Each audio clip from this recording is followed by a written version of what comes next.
Hello, Blue Army, and welcome back to the Blue Army podcast. As we are doing episode 26, I have finally returned from my long-awaited break, and I'm hoping to be very consistent throughout the next coming weeks. And in this episode, we will be doing our final review for the first grade men's team as they go out on a bang for Dylan Brown's last ever game for his childhood club, and also Will Pestini's 100th game over here as he gets a penalty try in lucky chances that he was being gifted by the bunk itself. And we also review our NRLW performance team as they smashed the West Tigers in a similar scoreline as what the men's did against the Newcastle Knights, also at Combank Stadium on Father's Day. And we also go through some big signing news throughout re-signing wise, and many more to come throughout this episode of the Blue Garment Podcast.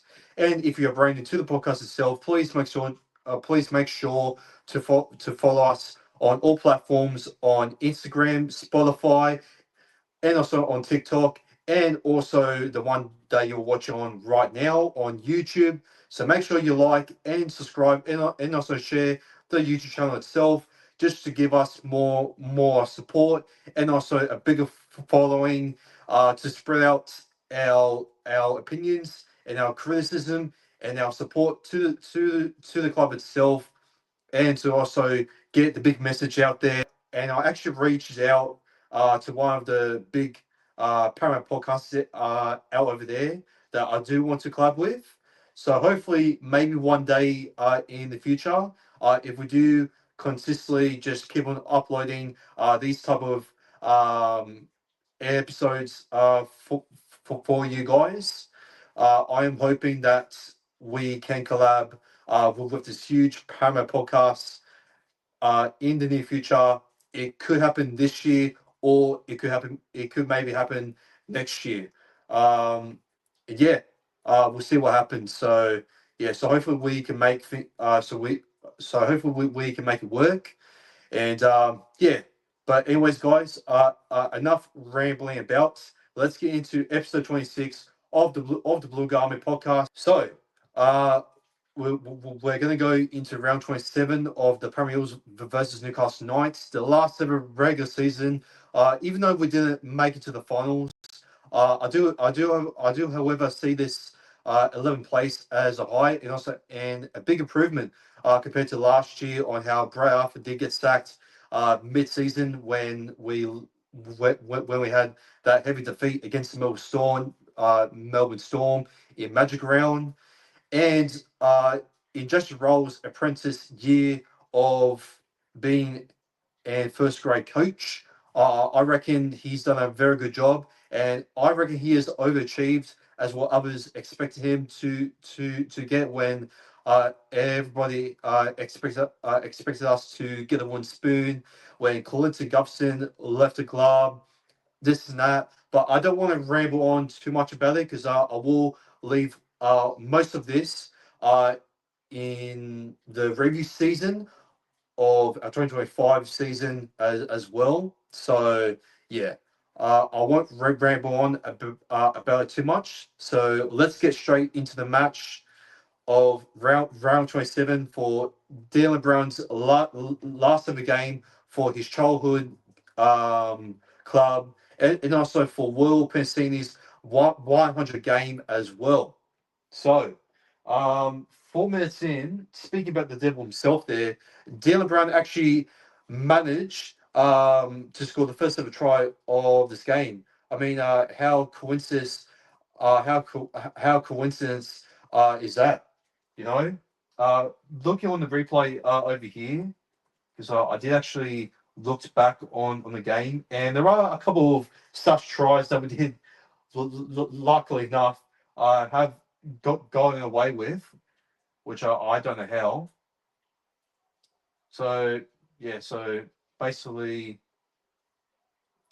it was Jack Williams who had a line break there. He gets tackled there, and he throws it off like there to Dylan Brown. He puts on the footwork there, which he hasn't been showing that much. But in this game where he's faced up against his future employees, it somehow shows you that he does have a lot of regrets going going to play for Newcastle. Even though he has quote unquote said on Monday saying that he has no regrets playing for the Newcastle Knights, which I reckon is a load of rubbish. In my opinion, because because us Premier fans all know that in his deep hearts that he has a lot of regrets leaving this club. But unfortunately, he has made his bed and he has taken the money, which I get that he wants to take the money for his family wise, which I do get. But I mean, look, man, he's made his bed. He's turned his back on us. He was unloyal, and unfortunately, this is how it's meant to be. But look, he is trying to end it off on a high note, as he did say, let's finish off the season strong, which he has done that. So we do go 4-0 up with Dylan Brown getting a perfect start on his last ever game for the Blue and Gold. And Zach Lomax converts the try there to make it 6 points to nil. Jack Hooker puts up the bomb there. And then Mitchell Moses, he burns out Fletcher Hunt there in similar style on how he scored in the first ever try at Combank Stadium, or should I say Bank West, back in the grand opening against the West Tigers in 2019. He doesn't do like the raw in that. He just does the little finger wag, uh, similar type of fashion type of try that he does towards the crowd uh, with a big smile on his face, and yeah, he makes it 10 points to nil. But unfortunately, Zach Lomax does miss the conversion out wide, which he has been struggling a lot to get the curve, and I think that's Zach Lomax's main issue when trying to take the goal kicking from long range and trying to consistently just to slot over every single long range conversion. Which, yeah, look, in Origin, maybe the smoke like has caused some effect on that, and maybe still the mentality from that series loss has still affected his errors in that and his fundamentals in that. But still, even when he tries his best from long range, I do think getting a goal kicking coach is probably going to help him out on his on his hips to try and curve the ball and to try and slot it in the middle, to try and slot every single long range conversion by using his hips much more. Because when we usually see Mitchell Moses trying to curve the ball between the goalposts and that, we do see when he's standing up like this. Sorry, I mean you can't really see me that clearly, but you usually see him just warm up just like this, like on how he's playing at golf. And when he's playing at golf, he's trying to feel the winds, and he's trying to see on how he can cover in and see what direction he needs to kick it to try and get his whole body just to try and just put it up, just put up on this direction and just try and what's the word? Try and pivot back from his body and get all of that weight just to curve back in the goalpost there. I could be wrong. I'm not an complete expert of goal kicking with the whole science and that, but I mean, I do. I'm pretty sure you guys get the point on where I'm coming from.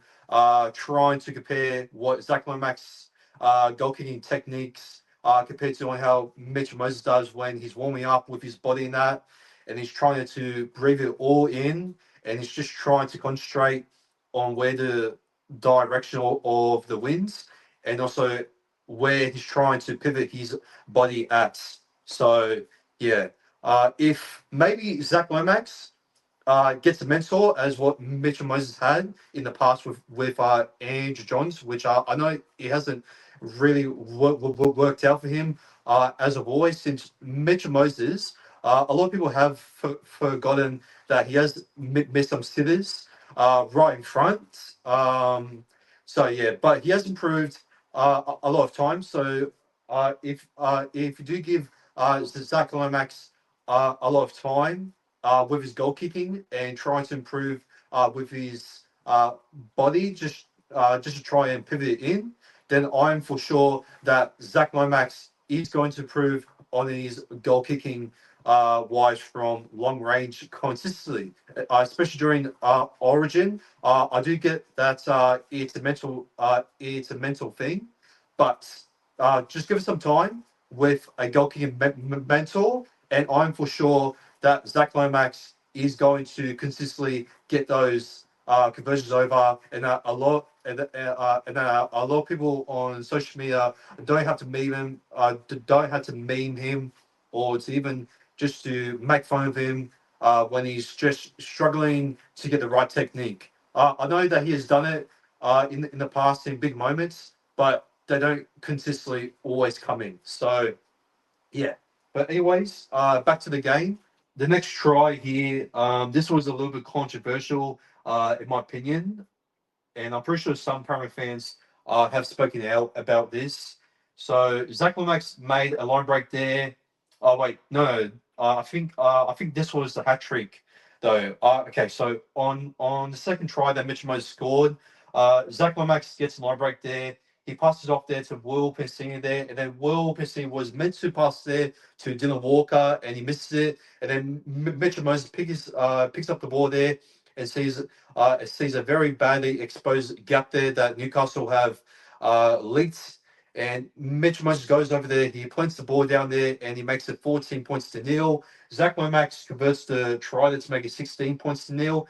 And then now here we are on this controversial try where it did lead up to Mitchell Moses doing the Hayne Plain try, but that's not the controversial um, part. The controversial part was before the try has occurred. It was actually the lead up to it. So, anyways, Riley Smith, he makes a line break there. He makes it 20 points. Sorry, no. It was after the Riley Smith try when he came out of dummy half. Where's the third try that Mitchell Moses scored? Okay, so the third try that Mitch Moses did score, it was a line break there from Josh O'Carr. After when Sean Russell, he offloaded, which it did look flat, but I mean, the ball did float just a little bit forward, uh, in my opinion. So we did get a little bit lucky that we did get to see Mitchell Moses get a hat trick and also do the Hayne playing celebration there, which was very iconic and much more similar to how Jarrah Hayne scored on his debut, I believe, against the Bulldogs back in 2009. So yeah, and iconic try celebration that Mitchell Moses did, primetime Mitchell Moses. So yeah, but anyways, before we go further, I do want to go back here because the third try was actually scored in the 35th minute with only 5 minutes left to go before half time. Um, yeah. So the tries that were scored before that, we did actually conceded a little bit of a sus put down there from Jermaine McEwen there, which it looks like he missed the plant down there from the rubber there. But when I looked on the replay there, he did actually get a palm down there just, which yeah, the Knights were pretty lucky to get a try there just a few minutes before half time, which if they didn't, it would look very ugly on them. So yeah. But anyways, as we get the ball back here, Jack Cogger knocks on the ball there, and then Matt Dory off from the bench there. He gets a line break there. He goes through with ease there, and he crashes himself over there, makes it 26 points to 4. Lomax converts a trader to make it 28 points to 4, and Will no no yeah. So Will Pessini gets a line break there, and he tries to put pressure there on the Knights in goal area since Dane Gagai now he gets a line drop out there, but Will Pessini does knock on the ball, and then Crosslane puts up the bomb there. Luckily enough, we were able to get the ball back, and then Joshua Carr, he puts in his no, sorry, no, it was Mitchell Moses. He puts in the little chip in there for Joshua Carr, and he collects it so cleanly, and he gets over there to make it 38 points to 4. And Zach Lomax somehow misses the conversion there, and yeah. Oh, this was in the second half, by the way. And then the second try from Joshua Carr, he actually puts in his own chip there, doing a little bit of a similar 09 Hay when he did the chip and chase against the West Tigers when he did the chip and chase there where I think one of the Tigers players nearly intercepted the ball off from him, and Joshua Carr successfully scores his own chip and chase there, and he scores straight under the post there to make it 42 points to 4. And Zach Lomax converts it this time for 44 points to 4. Junior Bolo there with the line break there from Charlie Geimer there, where he was about to go over there, but Charlie Geimer knew that Junior Bolo was on the New Year run, and he had to get him off there. So he passes out there to Junior Bolo there, and Bolo gets off the New Year run there to make it 48 points to 4. And then Zach Lomax there converts to try there to make it 50 points to 4. And then Bradman Best there, after from the kick there from Mitch Moses there. Greg Masu out from his in-goal area there. He takes it on the high ball there, and he manages to get out from the red zone there. And I think he ran about like 40 meters from his in-goal area there. And Bradman Best, he goes over, and when he was about to shut the gates, the gatekeeper himself there, Isaiah Ilongi, shuts him down there. Shuts him down there, and on the last there, when I believe it was from Phoenix Crossland, who took the crossfield kick there. I believe it was. I think it was James Skiller or someone else. I think it was. I think who was it? I think it was Crossland or either. I'm not too sure, but I think it was Hunt or either Crossland. I'm not too sure who it was. He passes the ball out there to Greg Mazu, and Greg Mazu, he gets another try there for the Knights there, as Dane Gagai just manages to get the conversion in there to make it what's the score from there?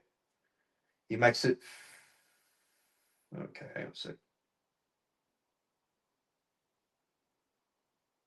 Yeah, he makes it 50 points to 8. Gagai makes it 10 points to 50. And as we get the ball back, with a few minutes left to go before full time, before our season officially ends, we did not stop putting our foot on the accelerator as the Caps challenge there from the Knights there, as they got penalised there from crowding there from Phoenix Crossland, as the challenge there was unsuccessful. Joshua Carr makes the line break there, and he goes full accelerated over there to make it 54 points to 10 on the left edge. Lomax does get the conversion there from long range, and cross lane was penalised once again, but this time for a ball strip, and then Talon does silver there. Elf dummy half as there was a big hole right in front of him, but he goes around Tosman Frizzell, and he goes over there to get off the nudie run himself to make it 60 points to 10. But as Dylan Brown, as we have a little bit of a tradition, as when it is a player's last ever game for the blue and gold, we let them take the goal kicking, as Dylan Brown takes the goal kicking, but right in front, he misses the conversion. And we all thought, oh no, well, this is not how it's supposed to end. Well, Talon Da Silva makes a line break there, and I thought that that either he was going to score, or either he was going to pass out there from two paramount players there. I think Moses or Dylan Walker was beside him. I'm checking on the replay. Just give me a sec. I'm going to see here on the replay. Okay, yep. So it was Talon Da Silva who made the line break there, and he gets tackled there. Who was that? Gets tackled there from Dane Gagai, and then hang on a sec. So the support players that he had on his outside there was, of course, Dylan Walker, and he had Will Pessini there, where maybe even Walker could have passed it out there to Will Pessini there, and Will Pessini would have had not knocked on the ball, but however he did. But luckily enough, the footy gods have gifted him a penalty try, since Tyson Frizzell was offside, leading to trying to strip the ball off from Will Pessini, which that has been awarded for Will Pessini's on his 100 game there, a penalty try, which he makes it 64 points to 10. As Zach Lomax there makes it, sorry no, as Dylan Brown, he takes the goal kicking once again for the last of the time. He gets a second chance from the footy gods.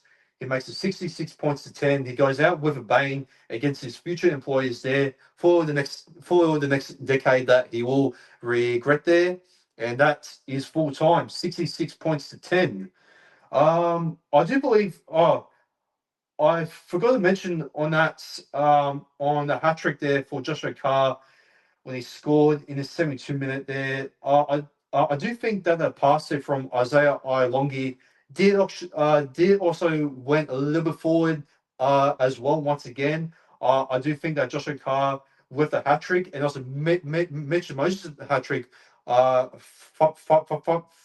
funny enough, were both very likely to get a hat trick there, scoring off there from forward passes, in my opinion. So yeah. So yeah, that's full time there, 66 points to 10. Let's go. Let's get into the players' ratings here.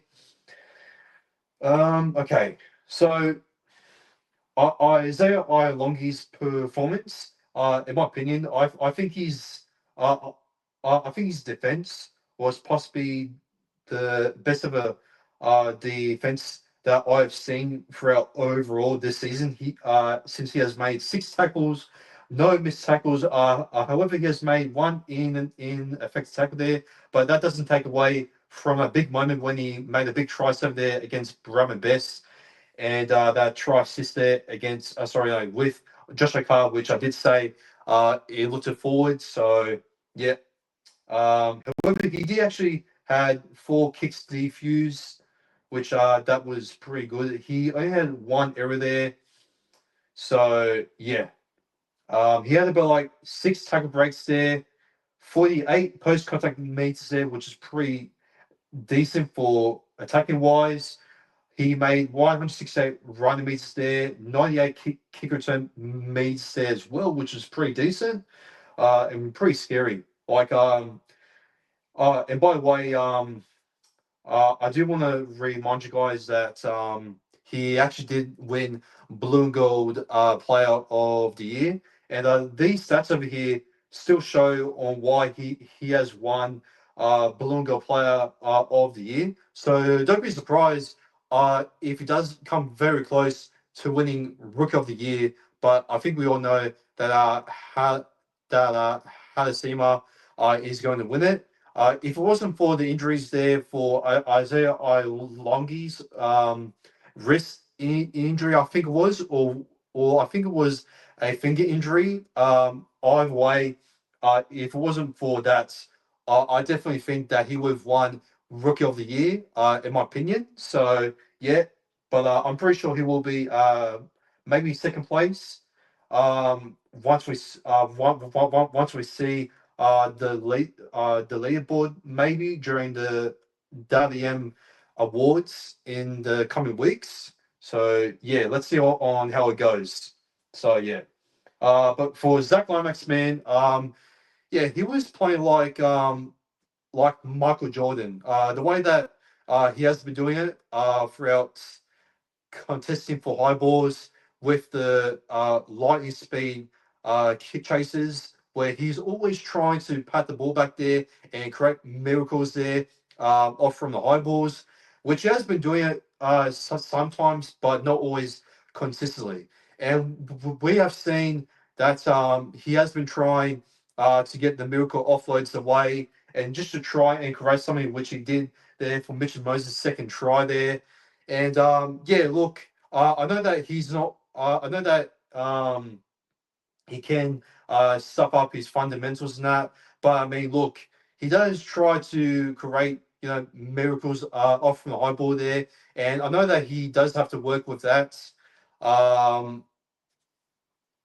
and also with his goal kicking. But I'm pretty sure during the preseason, I'm for sure that Joshua Rollins can be able to work on his pros and his cults there and what faults that he can be able to fix him up with. Especially if he does get picked for Origin, he is going to prepare him to try and not get exhausted or to get sucked up from the pressure during Origin. Or if we do get into the top eight, maybe he will prepare him for those big moments where he has done it for us against the Dragons, where he has led up to getting our first ever win in 2025 against his former club. So I am hoping that he will keep the hunger and also the commitment that he has been trying to do with the high balls there and with the kick chases that he has been trying to do, especially after with the series loss that everybody was just hammering him down there with his goal kicking abilities there. So yeah, I'm for sure that he will fight back from that and that he will get much more better during the preseason in 2026. So yeah, attacking wise, he's made over 200 running meters once again, 71 post contact meters, made line break there, leading up there to Mitchell Moses' try. 13 tackle breaks, one dummy half runs with 12 dummy half run meters there, 4 offloads, 1 dummy passes, and yeah. Now on to Mr. 100's game here, Will Pensini. Look, I'm not gonna lie, guys.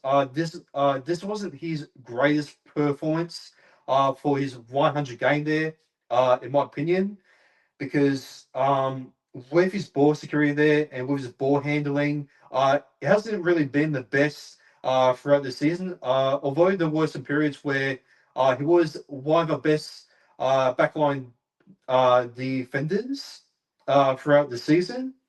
But attacking wise, he's not always consistent, especially when trying to hold the ball. When he has a big moment to score those easy tries and just to execute the attacking plays that we always do on his side. And yeah, but stat wise over here, he's made two line breaks there. However, he's made one line break assist and one try assist. So the stats do actually save him up for a little bit, but overall, I do think that penalty try did actually save him there from a little bit of a mediocre performance, in my opinion, without looking at the stats. So yeah, but yeah, let's move on to Sean Russell. He did make a line break assist there off from a forward pass. Let's be honest. He made two line break assists. Sorry, he had one try assist. Um, I think he had a one try assist there. I think it was uh maybe it could have been from Joshua Carr. I'm not too sure, but yeah, I'm not too sure who he assisted. So yeah, stat wise, is there anything impressive? He's made two offloads. He has 14 tackles, and he's only made one missed tackle, which that has possibly been his best ever defensive performance yet, with a 93.33 tackle efficiency there, which that's pretty decent from Sean Russell himself. So yeah, Josh O'Carr, in my opinion, second best man on ground with his speed and with that chip and chase try that he has made, especially linking up there with Mitchell Moses, absolutely just incredible, untouchable, and just way too fast for Newcastle's backline defense there to try and catch him. And yeah, attacking wise, he has nearly made 200 running meters there, which is absolutely insane. He's made 31 kick return meters there. He's made two line breaks there. He's made six dummy half running meters there. He's made three tackles. He has had two kicks, one off from his try, and yeah. Now, for Dylan Brown there, for his last ever game for the Blue and Gold. Now, for stat wise, I thought he was our third best man on the ground, surprisingly enough, because I thought that his footwork was pretty good. His pass game was actually pretty decent, in my opinion. And point wise, he has had about like 6 points. So he had the first try of the game. He's made a conversion, of course. He has nearly made about like 100 running meters there, which is not that bad. He has had two tackle breaks there, one offload there, for the W passes, 13 tackles being made. So defensively, once again, he was pretty good. Um, However, his kicking game there, of course, he didn't do that much. He had one bomb kick there, which it really didn't do that much. But yeah, he only made about like one handling error there, and that's pretty much it. Mitchell Moses, in my opinion, my man of the match, prime time Mitchell Moses, making 167 run meters there, which is absolutely insane for a halfback. But with his speed, it makes sense. One line break there, one line break assist, one try assist, one tackle break, 90 dummy half run meters off from one dummy half run. Wow, that that that is incredible. I believe that was that that dummy half run was off from his second try. Sorry, no, from his first try where he outburned Fletcher Hunt. So yeah, I don't know if it was Fletcher Hunt. I could be wrong. So yeah, I think it was maybe James Skiller. I believe it was. So yeah, but 40 passes, 58 receps there, 13 tackles, 437 kicker meters there, off from 13 kicks, 4 bomb kicks there, one crossfield kick, and no errors being made. Now, Jermaine Hopgood on his game. 113 running meters there. I thought he has made some strong runs off from his stats. 45 post contact meters there, with one line break assist, one try assist there, 14 hit ups there. 38 tackles being made. Only one miss and one ineffective tackle, so pretty decent for his defensive efforts there throughout the efforts, especially without looking at stats. He was pretty good, trying to commit to every tackle there throughout the middle. I thought so. Yeah, defensively, very good there from Jermaine Hopgood, and I thought he has done the job there. So I thought that he was one of our best forwards there. Now off to Riley Smith there, which once again he did get off the new run there, getting one try there off from dummy half. He has had one line break there, 2 tackle breaks there, 3 dummy half runs there from 31, dummy half running meters there from 2 dummy passes there, 77 passes, 82 receps there from 23 tackles, and he has missed none, playing for 50 minutes, which is pretty decent. Let's see. Tackle wise, yeah. He has made one kick there with 47 kicking meters there, and that's pretty much it. He has made two errors. That's it. Now on to Bola there, who has also gone off the nudie run. Made 159 running meters there, 45 post contact meters there, one line break there, and he made about like 2 offloads there, three dumb passes there, and surprisingly enough, he didn't make that much tackles there, which I'm pretty sure that Jermaine Hopgood and Kelvin Tulungi, who did play without his headgear on, who was pretty intimidating there. So hopefully we can see more of headgear, less Kelvin Tulungi there in 2026. So yeah. Speaking of Kelvin Tulungi, once again, he has proven me wrong that he is not a dud, and that he has improved massively compared to on how he was at the start of this season, which I have been copying him a lot of trash talk towards Kelma.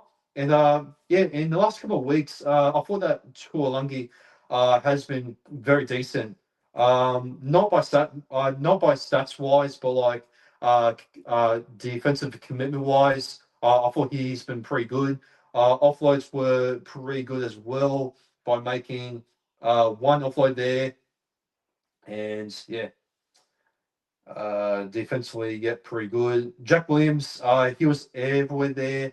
He was a little bit quiet there throughout his tackles there, but I mean, he wasn't really in much need to make this tackle since Newcastle weren't having enough possession there. However, Jack Williams made two dummy passes there, one offload there, 17 hips there, one tackle break there, 65 post contact meters there, one line break there, 192 running meters there. Holy shit! Wow, man, the Terminator himself, like this season, has been absolutely just insane with his unstoppable semi trailer Terminator runs there from every single run with a total of 18 runs that he has made. Yeah, like if Jack Williams has not if he has not been one of our best forwards or even truly our best forward in 2025, then I don't know who. Maybe Giambolo is possibly our second best, but I mean, yeah, well, I don't think there has been any other forward in our squad that has been trying to commit on how Jack Williams has been consistently been doing uh, at at the start of the season. So yeah. Anyways, mid season, Dylan Walker, who didn't really do that much stats wise, but I thought he was trying to throw a couple of dummies there. Talon da Silva has gone off the Nudian run there.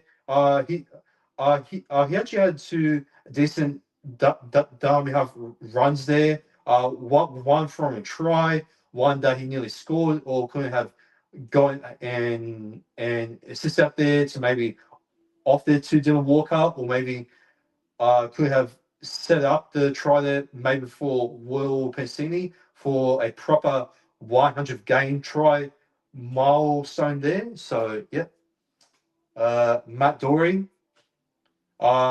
scored a try there off from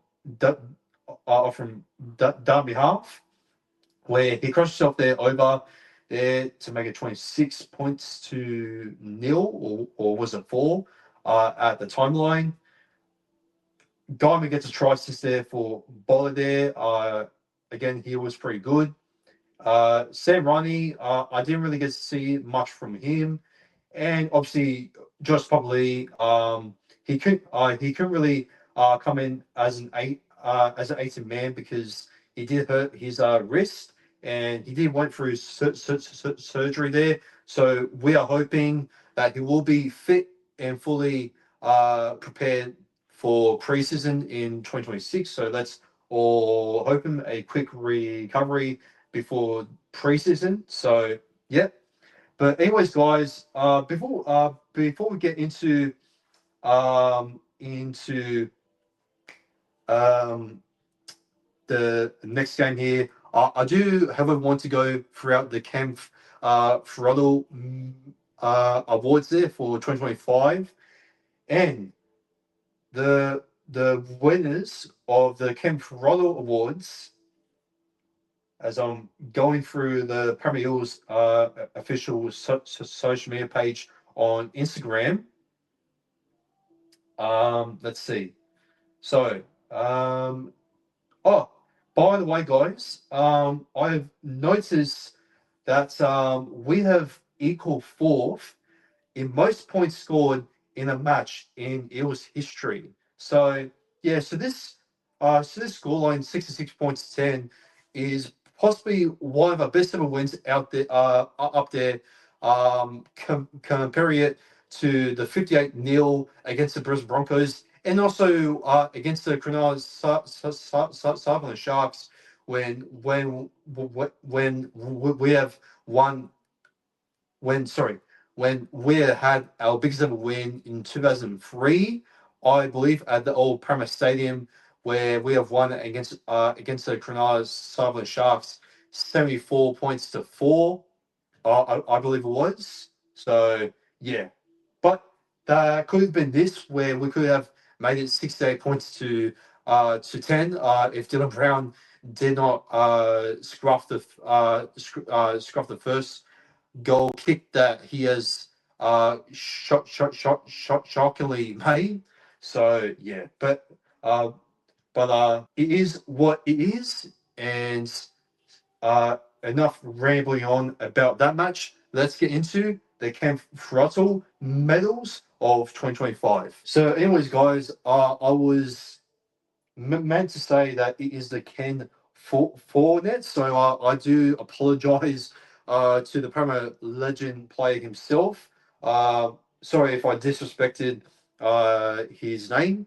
I I did I didn't mean to. So yeah, but anyways, moving on to the first ever award here for the Ken Fournette 2025 awards is the Blue and Gold Army Annual Player of the Year, which I've already given away there. It is Jerry Hayne 2.0, my Rookie of the Year, Isaiah Ilongi. So yeah, man, look, let's be honest, man.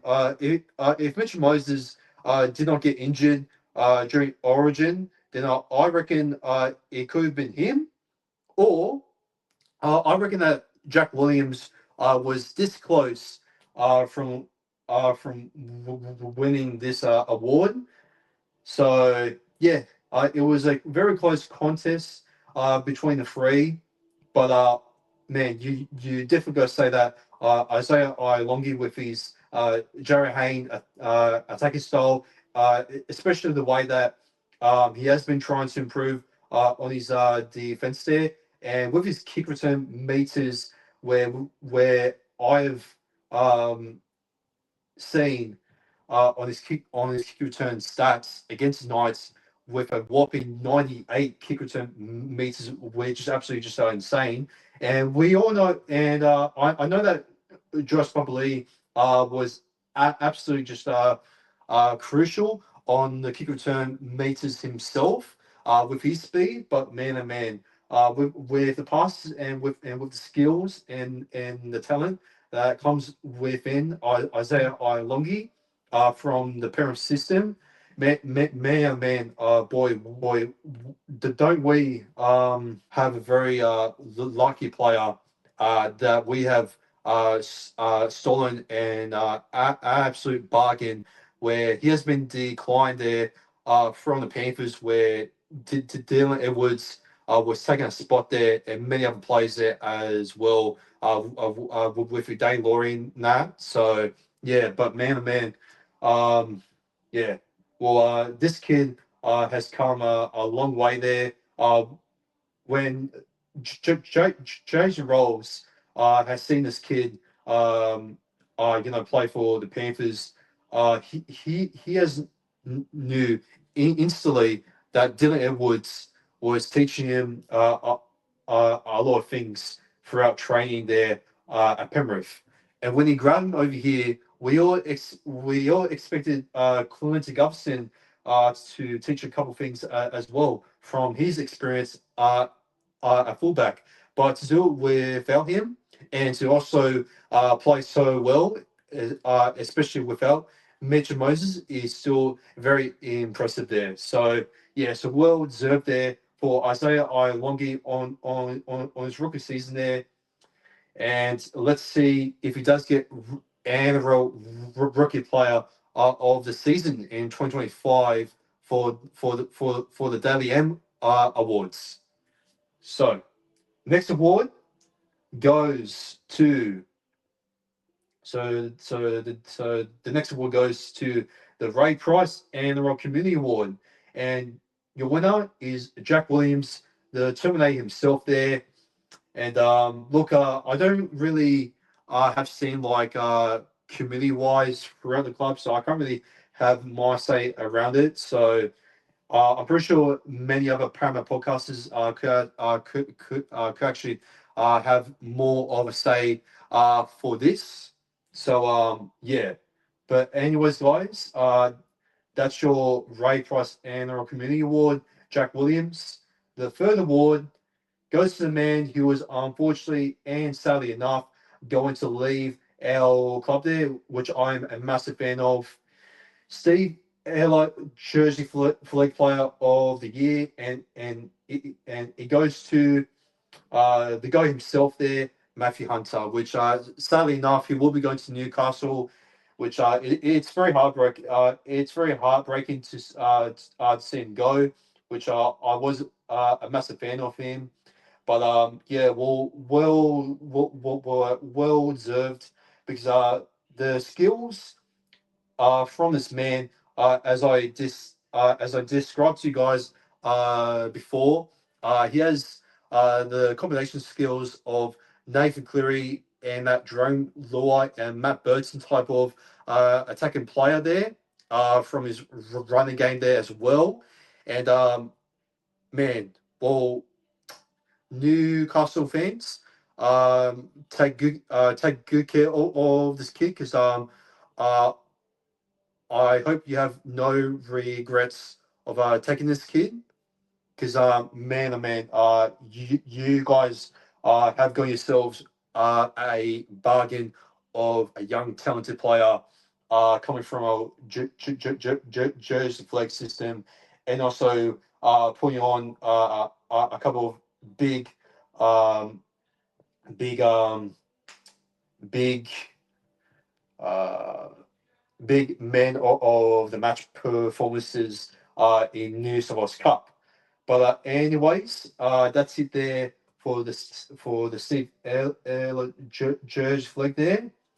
The Jersey flag player, sorry, the Jersey flags flag players player award of the year goes to the man that will unfortunately be departing us. I believe. No, no, sorry. No, he won't be departing us. I'm thinking about someone else. But this award goes to Josh Lane. So congrats to him, to Josh Lane. Hopefully that Josh Lane will be making his place there throughout uh, halfback when Mitchell Moses does go down there with an injury there during Origin. So yeah, let's see on how it goes there throughout the near future there in 2026 or either in 2027 where he does play in New South Wales Cup there in 2026. So yeah, let's see on how it goes. But a very talented play there.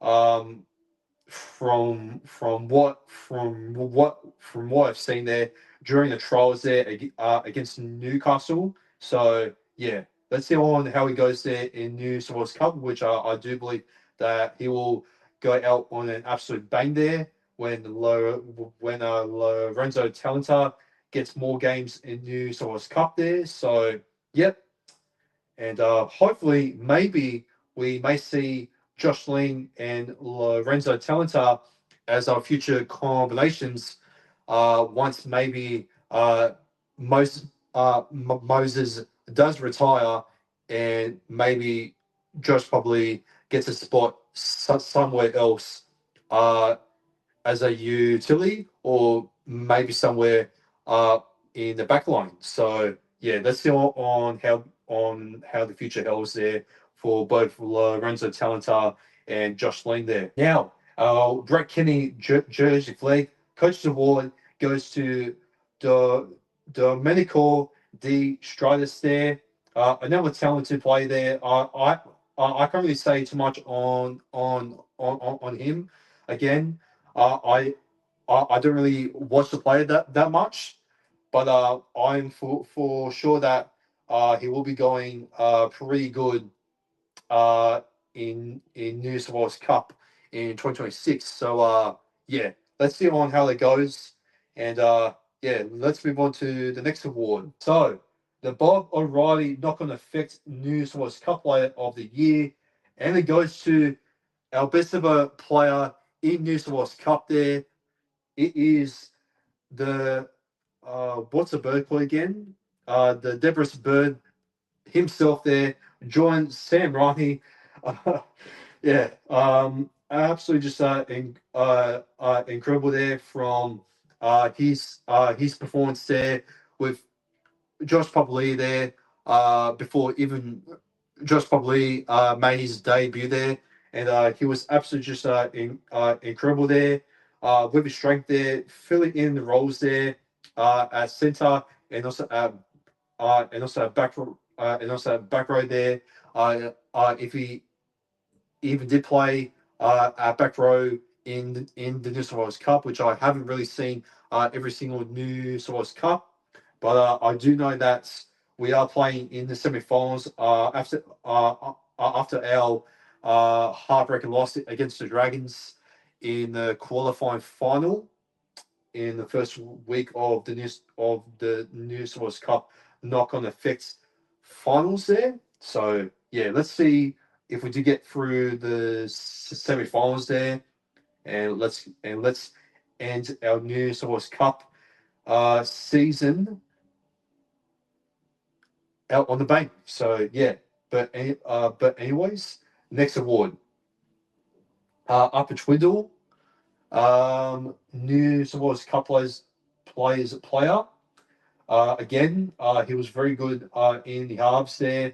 I do believe that he has played at backline in the past. Correct me if I'm wrong, but yeah, very good in the halves there, and hopefully he will be consistently playing well in New South Wales Cup there in 2026.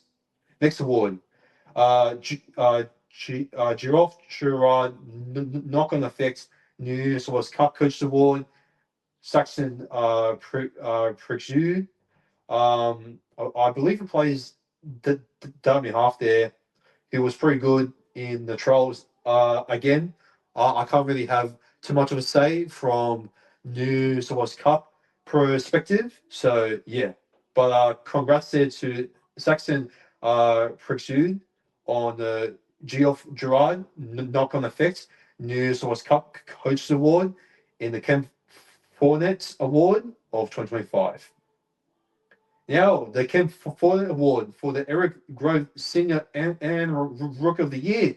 As I did say, uh, the Rook of the Year award, but I did say and Rookie of the Year prediction out of our squad. But let's take it as a Premier Eels Rookie of the Year prediction that I've made on the Instagram page, which I did make it as a bold prediction, and I know that some other people would say, well, another bold prediction could be Ryan Smith, but I mean, it's not really of a bold prediction since uh, he did he did break the record for the fitness time that he has made throughout training that. So I mean, he wouldn't really be a surprise if he would have won Rookie of the Year in this type of category. So yeah, but but my prediction was correct. Isaiah Ilongi once again gets another award and can for that award, and he wins Eric Grove Singer and Rookie of the Year award, our best ever rookie in the blue and gold colours there in 2025. Congrats there to Longy to himself there, and on to the next award. Well, yeah, all right. So, Jim, okay. Jack Gibson and Coach Award. It goes to Jim Bolo there. Amazing there from Bolo there for the season. And a massive improvement there throughout last season where he did suffocate the injury there and he had a very mediocre season. The way that Brad Arthur was trying to use him off the bench. So, yeah, a big improvement there from Jim Bolo there in season 2025.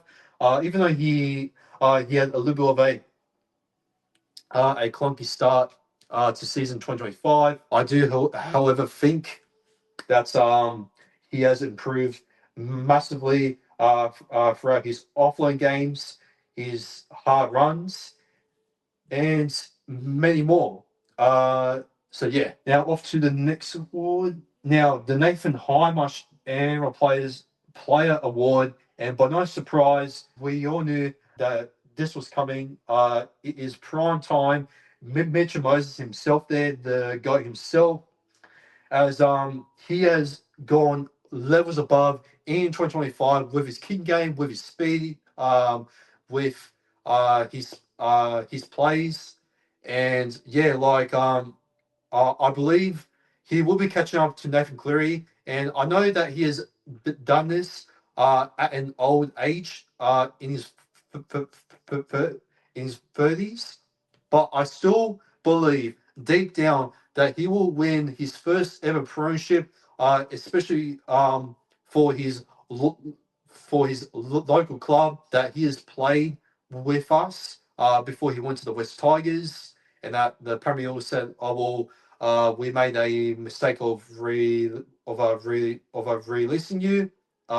They have taken him back there and has made him our prime time player there throughout his 30s. I know it's a little bit late, but I still believe that he will win a premiership in 2 to 3 years coming before he retires. So mark my words, it is going to happen before even the Bulldogs even win another premiership, as Serraldo and Gus do resign just recently. So yeah, but I still believe that. But I still believe that Moses will win a premiership before he retires, and before that, either Serraldo and Gus help the Bulldogs to get over the line, which I don't think they would do in this final series in 2025.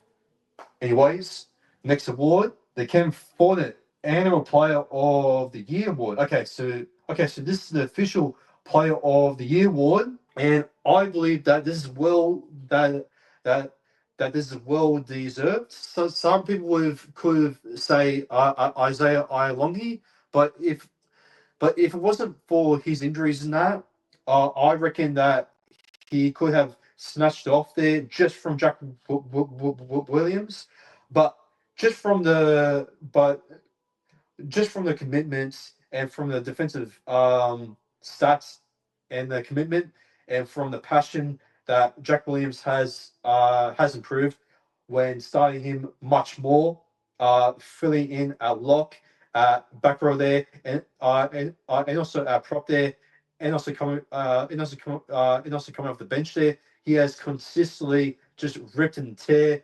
opponents forward forward packs there one by one. And yeah, the Terminator himself there has won Ken Follett Player of the Year in 2025 for the Premier Eels.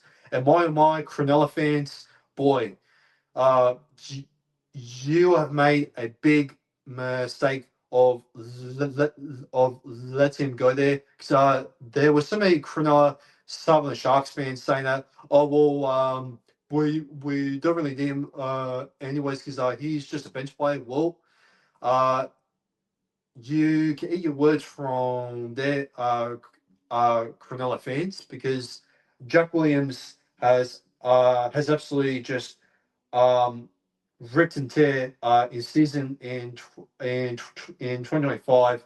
And in my opinion, this was a very underrated signing that nobody was talking about when Jason Rose first signed this player. Like when he gave him much more minutes than that, and when other forwards weren't leading uh, the forward pack, I instantly put my hand up and said, "This man over here should be our captain going into 2025." But it's not to be. When he wasn't being called for captaincy, when Giambolo did actually own up to his mistakes as a leader, with Mitch and Moses out for most of the start of the season. I still reckon with Jack Williams as a captain there, I still reckon that we could have gotten some wins under his belt. The ones that Bolo was trying to lead but failed in those matches where we could have won against the Seagulls away. Um, sorry, no, he was injured against maybe against the West Tigers, possibly in round two, maybe in round three against the Bulldogs. I believe, or I think that was when he was still out. Correct me if I'm wrong, but yeah. Look, if Jack Williams was our captain, with mostly out for the start of the period of the season, then I reckon we could have gone much more wins under that belt, and we could have gone much more close still to the top eight to how we did this season. So yeah, well deserved for Jack Williams for determining himself there in season 2025. Congratulations to Jack Williams for the Kemp Fournets and Royal Player of the Year award. As there is a picture of him pulling up his fist there with a big smile on there, and with a few other pictures there on the red carpet there at the Ken Fournette Awards there. So, yep, with a few family photos there with the players there, with Bola there with his mum, Longy there, Jack Williams with his partner there as well. Wait a minute, is that Jack Williams' partner? Oh, is that Tuolangi's sister? Well, I never knew that Jack Williams was dating Kelvin Tuolangi's sister there. Okay. Um, in that's interesting there. Right, okay, that's all of the awards there for the Ken Fournette Awards there. So sorry about rambling on there just for a little bit, guys, but I did actually had to get out there. So I will be quickly going through the women's team there. However, I do want to get onto our latest re-sign there before we get into the final segment of 2020, sorry, of episode 26. But I will be taking a break, and I will be going into the second final segment of episode 26, since this episode has been going on for quite a while. So I do apologize for rambling about and a bit of a stuttering, but this episode did had to be out here for a couple of days. So apologies for that. So yeah. Anyways, guys, I will be right back. Rightio. So on to the big re-sign news that we have had. So we have officially re-signed Lorenzo Talenta up till 2028. Pardon me. As this is a very big re-sign for the club itself, since there has been some talks about, hey, are we going to keep this kid? Are we going to make sure that we don't do the same mistake as what we did with Ethan Saunders and Blaise Talangi? Well, thankfully we didn't, and we secured Lorenzo Talenta for the next coming years. So let's hope that he does debut for us next season. If Josh Publi's experiment does not go ahead, especially when Dean Hawkins has to fill in there for Mitchell Moses, when he might be out. Hopefully, he won't be injured during round one or for the rest of the beginning of the season.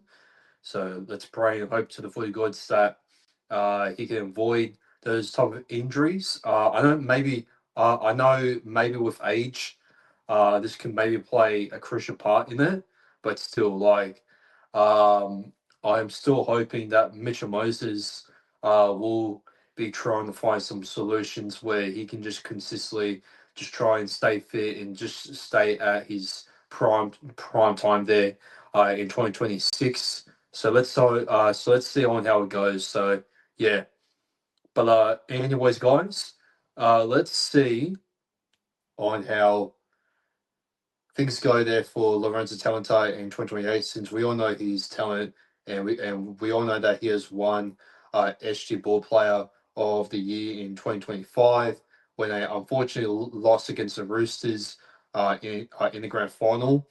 I still have to think that he will go well for us since he has been pretty decent for us in New South Wales Cup. Unfortunately, I think other players in that couldn't really commit to what he was doing against Dragons in finals week one of the quarterfinal finals. So let's hope that we can clap back. I'm not sure who we have in the finals, in the semi-finals, should I say? Let me just take a look, guys. Just trying to log on into the computer. Let's see, New South Wales Cup finals. New South Wales Cup finals. Let me just look over here. Here we go. Yeah, we've got the Canberra Raiders in the semi-finals at Leica Oval this Sunday at 5 p.m. So make sure you get around the boys. Lorenzo Talenta will be playing at 5'8" with Ronald Volkman. And Sam Riney will be playing at centre there with Jake Tunga there on the wings with Samuel Lozo there. Oh, and Lussick is there. Any first grades after our first grade season has been done? Nope. That's pretty much it. Oh, and speaking about players, guys.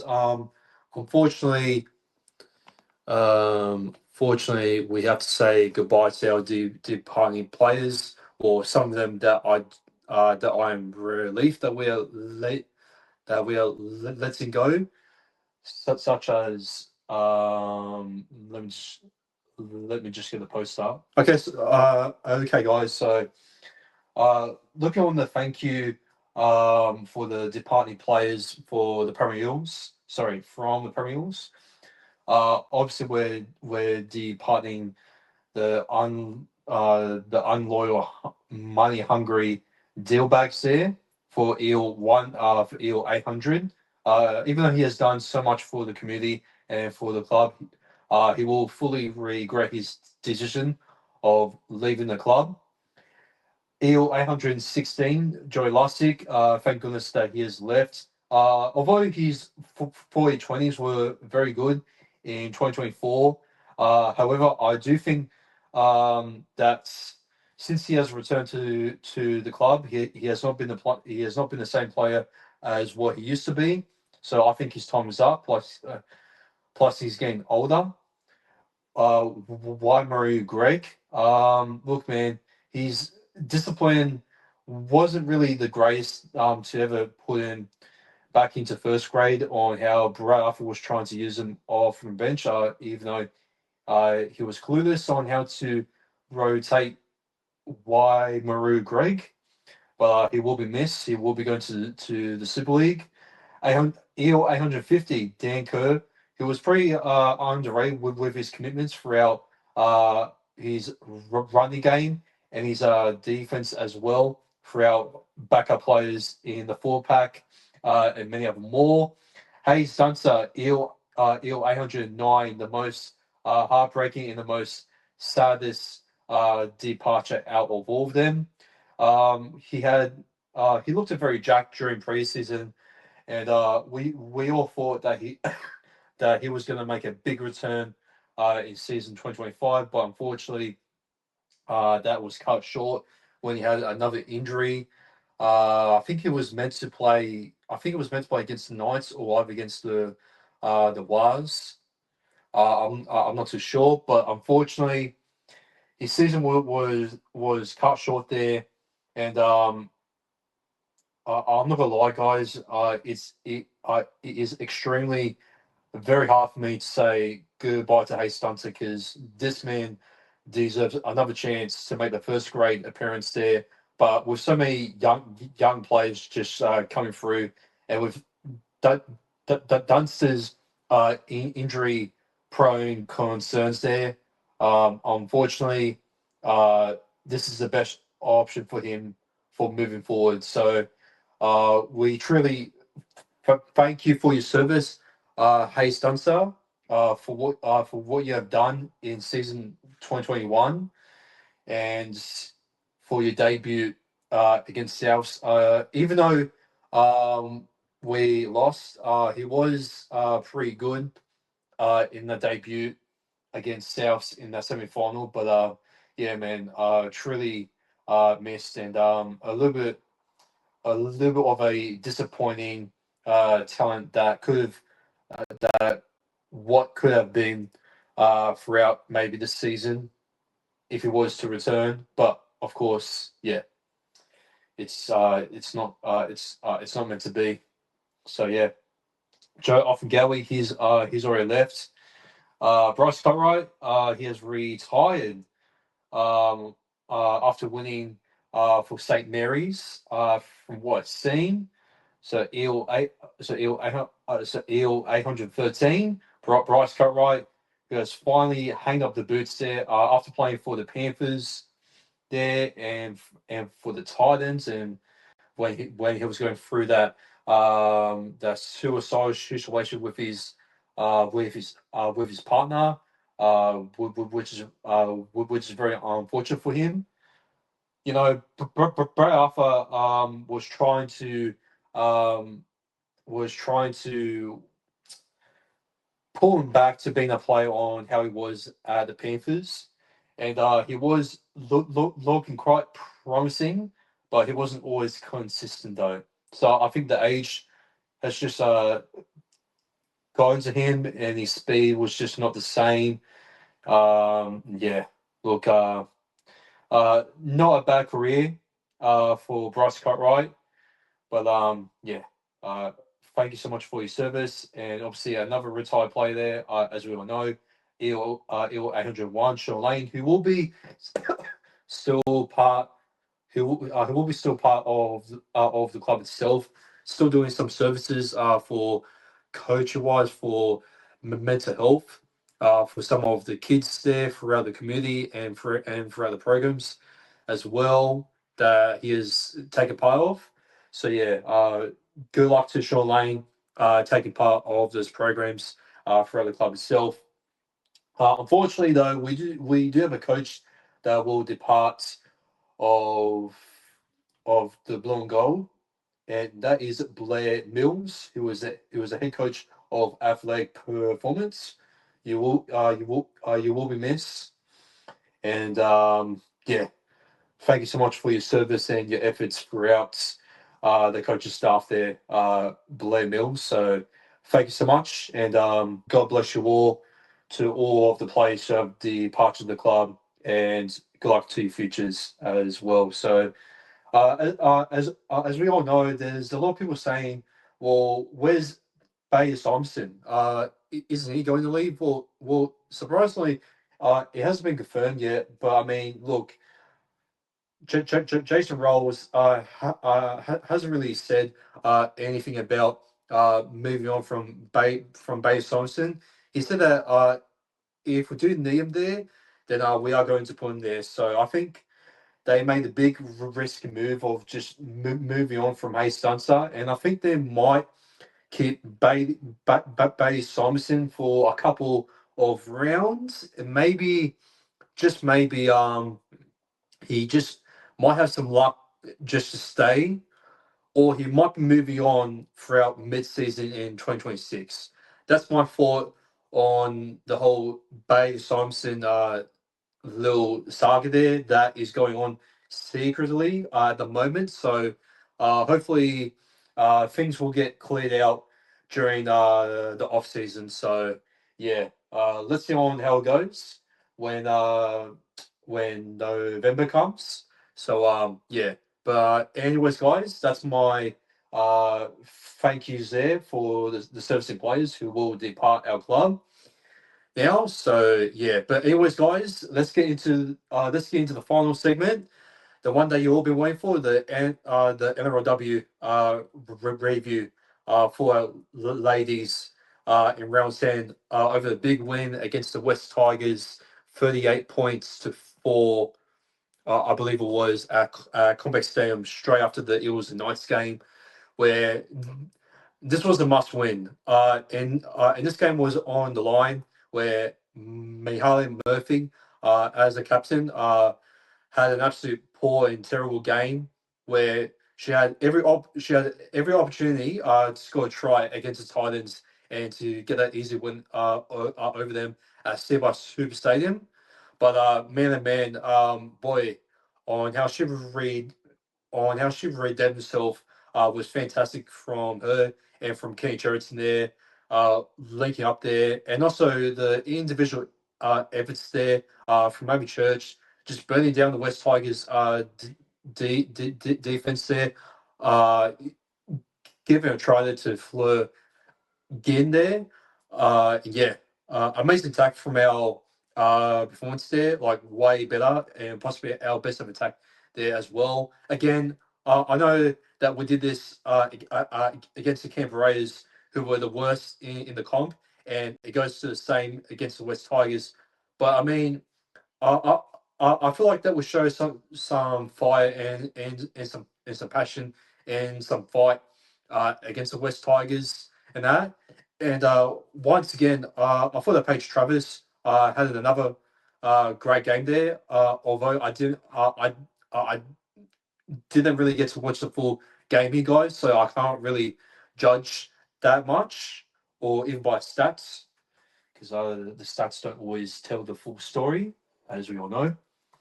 So yeah, I will be quickly just going through that game right there and see who are the stands out in that. Okay, so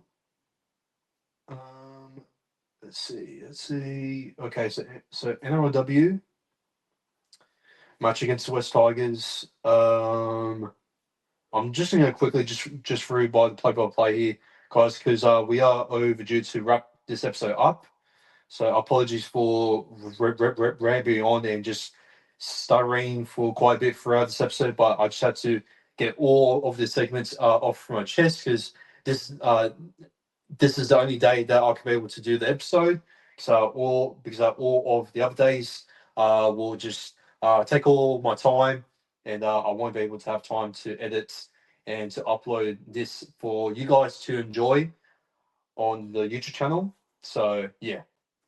But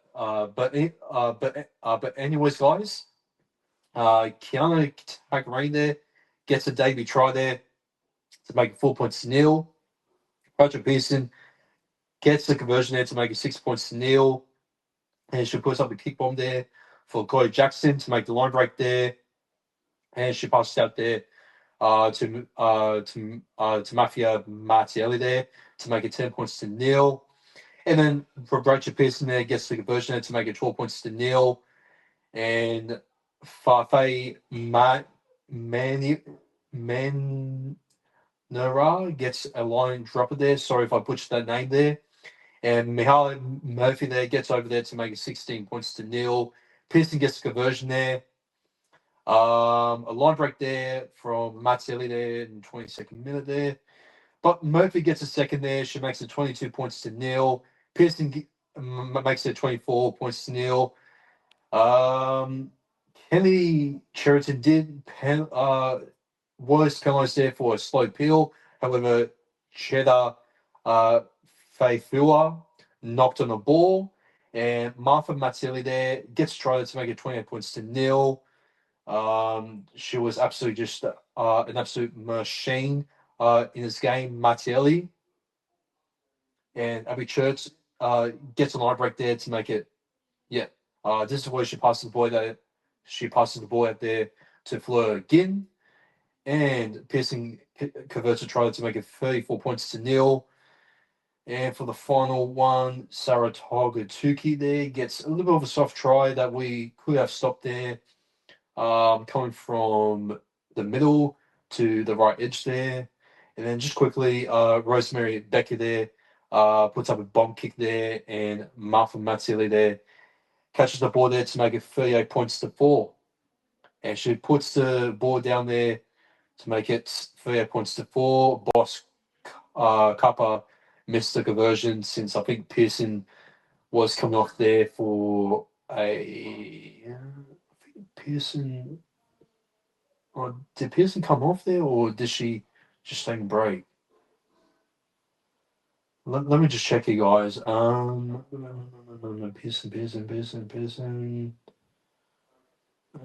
No, it doesn't say. I think Pearson um was just taking a little bit of a break. I'm not sure why Boss Kappa took in the last kick there from long range. So yeah, I think maybe she could have gone off there for a late HIA check there. So I am hoping that she will be fit and ready against the Bulldogs, which that will be a big one, and that will determine if we are going to play for finals in the NRLW in 2025. Anyways, guys, I'm going to go quickly with my 3-2-1s because I don't really have any time to go through all of the players. So my 3-1. So I'm gonna give 1 point there. I'm gonna give 1 point there. To let's go with let's go with I'll probably say that Rachel Pearson had the best game yet. So I'll give 1 point to her. I'll give 2 points there to Abby Church there, who was absolutely on fire. And I'm going to give 3 points there to Mahali Murphy there. Although her stats don't really say that she deserves man of the match, she did, however, yeah, like even though the stats don't really show that, I do think just coming back from a poor effort there. Just from last week, and to redeem himself there with 2 tries, absolutely just amazing there. And yeah, I think she made a big statement there against all of the doubters there and the haters that were just giving her some crap, especially me. So yeah, that's pretty much it for the 3-2-1s for the NRLW team. And yeah, that's pretty much it there for episode 26 of the Blue Army podcast itself. I hope you guys did enjoy this episode 26. I know that it was rambling on for quite a while, so I do apologize for that. But yeah, if you guys are brand new to the podcast itself, please make sure to follow us on all platforms on Instagram, TikTok, Spotify, and mainly on YouTube, the one that you're watching right now. Please make sure to give it a like and subscribe to the channel, and also share this podcast, this episode to other Paramo fans up there, to the Blue Army there as well, and to many other Paramo communities there on the Facebook groups or whatever you can think of, or which Paramo group you're part of on social media. So yeah, make sure you guys do that. Blue and Gold never folds, and I'll see you guys maybe next Monday or maybe next Wednesday for the review for the Wounds game, and I'll possibly maybe try and do a little bit of a quick review of the Eels New South Cup game as well. Anyways, guys, take care and go Para, and have a good one.